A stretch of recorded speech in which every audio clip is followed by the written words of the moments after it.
The question is that the motion be agreed to, and I call the member for Hughes. Thank you, Acting Speaker. I acknowledge the difficulty that people up at Stockton Beach are having. But we have to look at the facts of why they are having.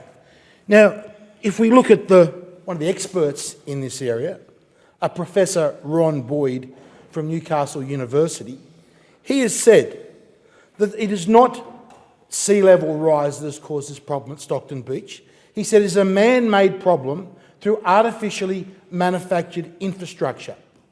He says before Newcastle Harbour's construction, the sand moved north along the coastline and a large sandbar existed off Stockton which saved it from the wrath of the erosion which is decimating it today.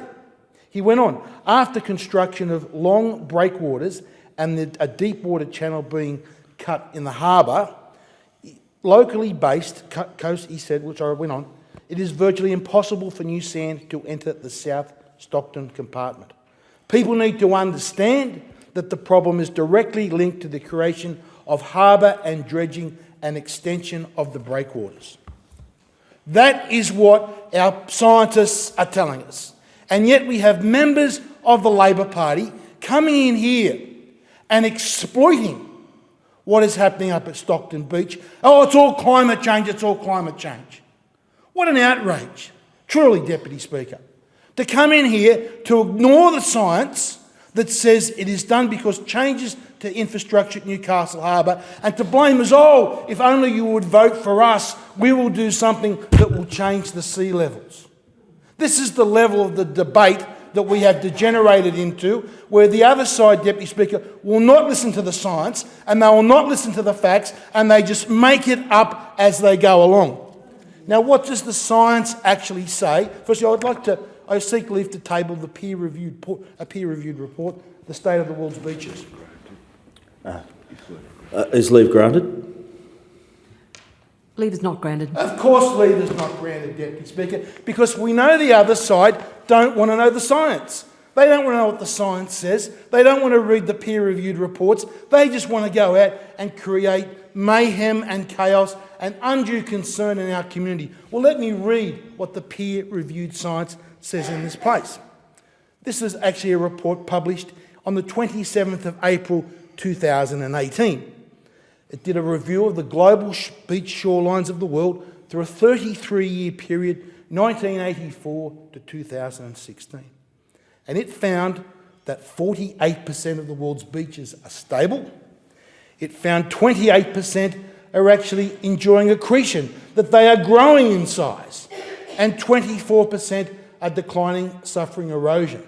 And they've also gone through, Deputy Speaker, and they have actually published a map of the world where you can go into your local beach and where you can see if it's suffering from erosion or it's suffering from accretion, enjoying accretion and growing bigger. Now, I've gone to that map, Deputy Speaker, and had a look at all the beaches in my local electorate, and I am pleased to report to my constituents that if I go through a list of the local beaches in my electorate, on Jibbon, Wattamolla, Garie, Marley, Era beaches, also not in my electorate in the Sutherland Shire, where we're looking at Boat Harbour, Greenhills, Wanda Beach, Elouera, North Cronulla, South Cronulla, Shelly Beach and Oak Park. Every single one of them, the peer-reviewed science says they have been stable over the last 33 years. Now, sure, they'll suffer. When a big storm comes in, they'll suffer from periods of erosion from time to time, and then the sand comes back as an accretion. That is a natural process, Deputy Speaker. And as I go up, Deputy Speaker, through the other beaches in Sydney, Bondi, Tamarama, Bronte, Clovelly, Coogee, Maroubra, Malabar and Little Bay, all of them, Deputy Speaker, according to the science, over a 30-year period, have been stable. Yes, they suffer at time from major storm events, but those major storm events are not getting any worse. So I would encourage members of the Labor Party not to go out scaremongering and misrepresent the science, and when you see an event like we have at Stockton Beach, make up that this is done by somehow climate change is to blame, when the science is absolutely clear that it's not. Because what that does, we are hearing people in our society, we are hearing stories of women aborting children because of undue fear of climate change. We are seeing maniacs gluing themselves to the streets. And when members of Parliament misrepresent the facts, when they see an incident like what's happening at Stockton Beach and they blame climate change, they are only feeding that fear in our society. I thank the member.